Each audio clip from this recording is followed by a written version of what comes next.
Welcome back, everybody. So today we're gonna talk about a show that I watched earlier today.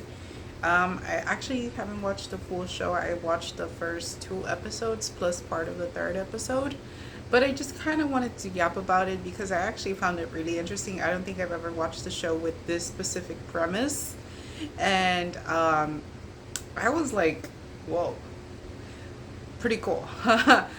So the show is called Battle of Fates. It's a Korean show, and the premise is they have 49 contestants battling it out to get, the prize money, right? To be the best. But what does it mean to be the best? Well, these 49 contestants are shamans, tarot readers, card readers, podologists, so someone who reads your feet, Saja readers, I think that's what it's called. Let's see. Shamans, they got shamans. Saju readers. So it's like, Saju is like your birth chart reading. So they have these different contestants, from different backgrounds that also partake in reading your fate, basically, one way or another. And they have to basically compete to see who gets the accurate fate, and then they move on to the next round. So that's the premise of the show, which I thought was kind of interesting because whether you believe or don't believe in like reading the future, there are people out there that are legit phonies. Like they will tell you the most. It's like when you read your horoscope, right? It's like, oh, you're gonna have a good day and you're gonna meet the, love of your life or whatever the case is. It's very, very like broad reading. It's meant for everybody. It's meant to say specific words that are gonna like kind of reel you in, and you're gonna be like, oh, this kind of relates to me. But at the end of the day, it's not like true. It's just a bunch of words that anybody can relate to one way or another. Like you're gonna see the color purple. Well, my lights are purple right now. There's flowers out. I have in my front yard that are purple. So again, you can associate it with everything and anything. So there is a lot of people that are fraudulent. And then there's some people that maybe are actually really good at reading your energy, maybe your tarot, or whatever the case is, right? And if you believe in like shamanism, people who connect to their ancestors and, they read the person's fate or whatever the case is. Whether you believe in it or not, I do think that this is a good show to watch. It's entertaining. It has you like kind of like, I don't want to say on the edge of your seat, but you kind of are invested. You get invested, honestly. And plus, these contestants have their little personalities that are kind of sassy or quirky or straightforward or whatever the case is. So you kind of become invested. And so the reason I started watching the show was because earlier this week I was doom scrolling through the Instagram and I stumbled upon a reel, and it was pertaining to this show, and it was like a snippet of the show, and I was like, oh, I've never watched a show like that before. So I was like, I liked the video, and then I moved on to see other stuff, and then I saw another one, and I was like, I wonder if it's on. And then it turns out I read the comments, and yes, right now it is showing on 2 different platforms. So if you are in the US, you can actually watch this show. Again, it's called Battle of the Fates. And so I'm going to talk about episode 1 and 2. So again, you have these 49 contestants with different backgrounds. They read fates differently. Some read it through cards, some read it through rice, some are shamans, some read your birth charts, right? And they are they all have different levels of expertise. There's some people that have like 29 years of experience, some people who have 5 years of experience, some people who have 6 years of experience in that field. They come from different backgrounds. You have dancers, you have people who were, there's one guy who's an actor or was an actor, and then for some reason or another he became a shaman, right? So you have these people lined up, and then you have 5 judges. They don't call them judges on the show, but I will call them judges. And so these judges are the ones that are going to determine, because they know so they're the ones that are going to determine, did you get the fate right? Right? Did you predict it accurately? Did you guess it correctly? Right? So they start from 49, and the goal is to get down to 20 contestants, 20 finalists. So you have to eliminate, the other 29 people, or at least select your 20 finalists, right? So they are gonna give them tasks to complete, and the first 3 tasks actually, they actually have to guess how a person died. So these 49 contestants are presented with the name, the date of birth, not the name, the date of birth, the date of death, and the picture of the person. And they have to guess, how did this person die? So the first person that they had to guess the destiny for, it was a female, and she had gone to the Himalayas, and she actually died in the Himalayas. I believe she did fall, and then they found her later. They rescued her later, but it was too late. She had already passed away. So that was her destiny. Nobody knows that. Only the judges know what happened, right? So everybody's given 10 minutes to, figure out, how did this person die? Again, they are only given the picture of the person, the date of birth, and the date of death. And so they're doing their thing, right? And then once time is up, if you feel like you have the destiny correct, then you click a button and your little light turns on, indicating that you want to guess, right? You want to guess.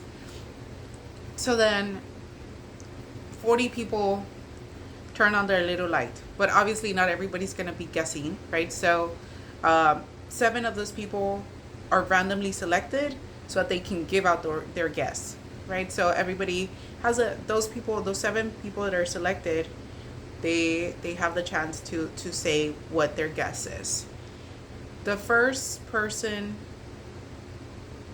that gets it accurately in the first round is a Gen Z girl. She's dressed in jeans, a very cute top. She actually didn't even do her ritual, because when you're a shaman, so in Korea, shamanism is very prominent. They do different things or rituals to try to connect to their ancestors. And so a lot of these shamans, they have bells that they have to ring, right? So they can connect to their ancestors, so that their ancestors can give them the path, right? The direction and the answer. And then they'll have fans, and they do different things, right? She kind of just was sitting there, the winner for the first round. She was just kind of sitting there, and she was getting images. She even said, she's like, I don't need to do the bells. I can just connect to my ancestors because the connection is super strong. Girl got it right. She honestly got it right. She's like, this person was out traveling. It was, I think she said, she said, are you sure that this person's date of death is accurate? And turns out that the person, their date of death was more of a guesstimate. because they don't really know when she died. They found her later, right? So that's actually why this person won the first round. Out of everybody that had given their predictions as to how this person died, she won the first round because she was right. They don't really know what her actual date, the date of death was, right? So she's like, it's not the right date, and so she gave other information that was kind of accurate. Actually, not kind of. It was pretty accurate, and even the judges were like, "Oh, chills, chills." So I was like, "Whoa." Now the second round. So because she won first round, she no longer has to compete for a spot. She just can step away from the arena. So she steps away. We're not going to see her anymore until much later down the line. Second round. Same premise. There's a picture of a man, his date of birth, and his date of death. Contestants have to figure out how did he die. So again, they're given 10 minutes to figure it out. Those that have guessed, if they want to talk about it and they want to talk about their guess, they press a button, right? I think for this round, 30 some people pressed the button. So it was a lot less people, but still significant amount. And then they are like 7 or 5 are randomly selected from those that press the button so that they can talk about their prediction, right? A lot of people got, like a lot of the people that were talking about their prediction, they got it right. But the person that got it right was actually another shaman. And he basically said that this person had worked with fire. He was rescuing someone. He got crushed. And that the person was wearing like heavy equipment, like a hat. And so the faith of this person, he had actually been a firefighter, and they were attending to a fire and the building collapsed, and he basically died because he was crushed by the building. So not necessarily because of the fire, but it was because of the weight of the building. So the second person again was a shaman. He guessed it accurately, and mind blown, right? Whatever they do it awesome. Like that, I was like, whoa, that's crazy. And so there was even one guy who was like, I just feel hot. He's like, because the battle where they're at is very pretty. The arena where they're at, I'm sorry, it's very pretty. It has like a little flowing river, which water is supposed to be like good energy, right? So he's like, I almost just want this guy that was reading, the shaman that was kind of trying to predict the reason for the person's death. He was like, I almost just want to jump into the water. I just feel so hot. And so a lot of people were feeling stuff. Like you feel like apparently they were, when they were channeling certain things, they would feel like certain either emotions or just certain feelings. Apparently, if for a shaman, if they're trying to predict how a person died, and if the person died, let's say because they were drunk at the time, then they'll feel like woozy and lightheaded and like nauseous, right? So the second round, the gentleman kind of got it accurately as well, I would say. And then you move on to the third round, right? So the third round was also predicting someone's death. So for this person, it wasn't a shaman that got it right. It was a Saju reader who basically, what they do is they read your birth chart. So they were given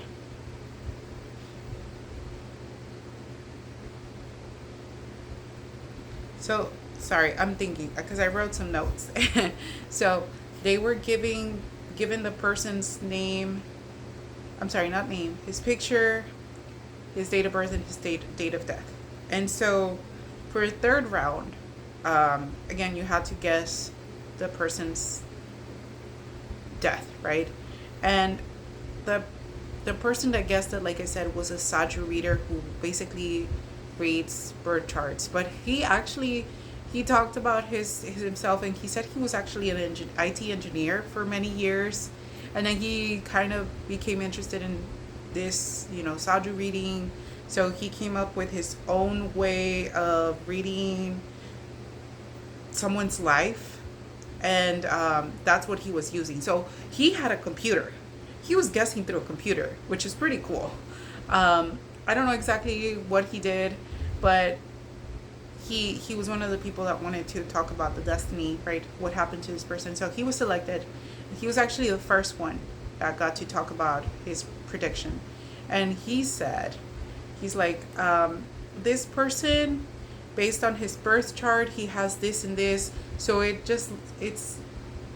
looks like this guy is someone that would work as a public servant, either as a police officer or maybe someone in the army. He also said, so someone with a uniform. He also said this person also tries to always correct the wrongs. So he was probably protecting someone. And then he said, I do see that he was potentially stabbed, right? So he's just going off, and the judges are just like perplexed. They're like, oh my goodness, this guy is getting everything right. And then you have other people that also kind of guessed the same thing. They said, oh, he was protecting someone. He was probably a police officer. He either got shot or stabbed. Everybody was kind of like almost accurate, right, with their predictions. But the first guy, he was the winner for that round because he said he's a policeman and he got stabbed, and that was very important. So he said that he accurately, not guessed, but he accurately figured out a little bit more details than the rest. Now, while everybody was trying to figure out how this person died, we see snippets of the shamans and everybody just trying to do their predictions, and then they just have snippets of people, because with shamans they work with different things. One of those things they work with is like color coded flags. So you have a red flag, a yellow flag, a green flag, a white flag, and they just kind of just like roll them and then pull one out, and you pull a flag of a color. And you kept seeing people pulling like green flags, right? And apparently a shaman was saying, one of the contestants was saying, green flag is actually not a good thing, it's a bad thing. It means like death, like sudden death. So everybody was pulling like a sudden death flag for this, for the person that they were trying to guess death for. So it was pretty interesting. I was like, whoa, that's crazy. And so that's the third round. And then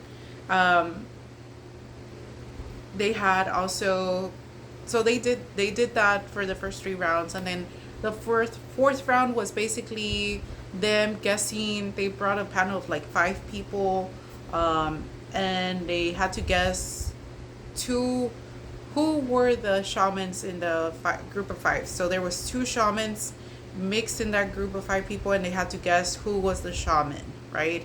And so they did this thing where they were basically just trying to figure out, like, and they were saying like, oh, I think it's this person and this person because their faces got red, so their spirits, their guides are mad at them for pretending to be a shaman, because pretending not to be a shaman because they are a shaman.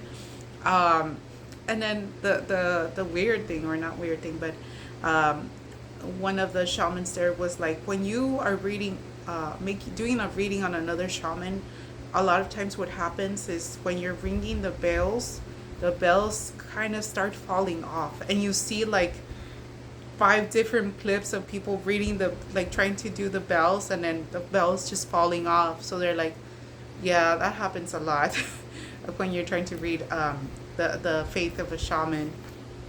So I thought that was pretty interesting. And then they brought another panel of people, and basically they had to guess from this panel who won the lottery and like who had lightning in their life or something. So basically, a guy had won the lottery, and then another guy had gotten struck by lightning. So that was pretty cool. There, a guy actually guessed it right. Um, and then, so you're already like in episode 2, and then for episode through, uh, 3, right? So for episode 3, um, they pulled up, and I started laughing for this one. I was like, what? They pulled up 9 pictures of pairs of feet. So just like I have my hands out, they had their feet like that, right? And they had to guess who among these 9 people or pairs of feet, who is the homeless person. So there they are guessing, and they actually had a person who reads feet, a podiatrist, and he actually won that round. He guessed accurately. He's like, this person is homeless because of this, and this. So that was his round. He actually even confessed. He's an older gentleman, and he would confess. He's like, honestly, if I didn't win this round, I would be so like ashamed of myself because this is my thing. This is what I do. So yeah. So and he when he was doing his reading, at the end they told him, what made you pick number 4 to be the homeless person? And he said, oh, it's because of this. This is his feed, his date of birth, because they also provided the date of birth. He's like, just based on that and his feed, the lines on his feed, this tells me that this is someone who is not a beggar, but he is homeless. So a beggar and homeless are 2 different things. He's like, this person just happens to have really bad faith right now, but they have the potential of getting better. And then he was telling the judges and everybody like a little bit about how they do the foot reading. So your big thumb, big toe is like your dad, then the next one is your mom, and then the next one is you, and then your wife and kid. Your wife is the next one, and then your kids are the little peaky toe, the small one. So that was pretty funny and interesting, and not funny in a sense of hee hee ha ha, but funny and like, I didn't know that. That's cool. Interesting. I have much respect for these people, although it sounds like I'm making light of it. You may or may not believe in these things, and people predicting their future to do shamans or terrorists or whatever, whether it's for religious purposes or just because you don't believe. One of the judges actually is a non-believer in all of that. She actually, when she got introduced, she's like, I don't believe in any of these things. So I think that's why they put her there. But as each round passes by, she's just like so surprised. She's like, wow, I can't believe it. Like, she's like, how did you figure this out? So whether you believe in this or not, I do recommend that you watch this show. It's pretty entertaining. Yeah, I'll continue to finish watching the show, but I just wanted to yap about it because again, it's not something that I like have gotten into. I do think it's entertaining. For me, more than anything, it's just entertaining. It's like when people like to watch scary movies or movies about zombies. Obviously, that stuff is not real. It's just entertaining. For me, these shows or things like that, it's entertaining. Whether I believe in it or not, it makes no difference in my life or anyone else's life. I just find it entertaining. So I hope you watch it. Again, it's called Battle of Fates. And you can watch it. They have it on Disney Plus and on Hulu, so you can watch it there. It's not dubbed. It only has subtitles, which is fine. But again, I do recommend you watch it because I've never seen a show like that. So yeah, thank you for stopping by, and I think I've yapped too much. Have a good night. Bye.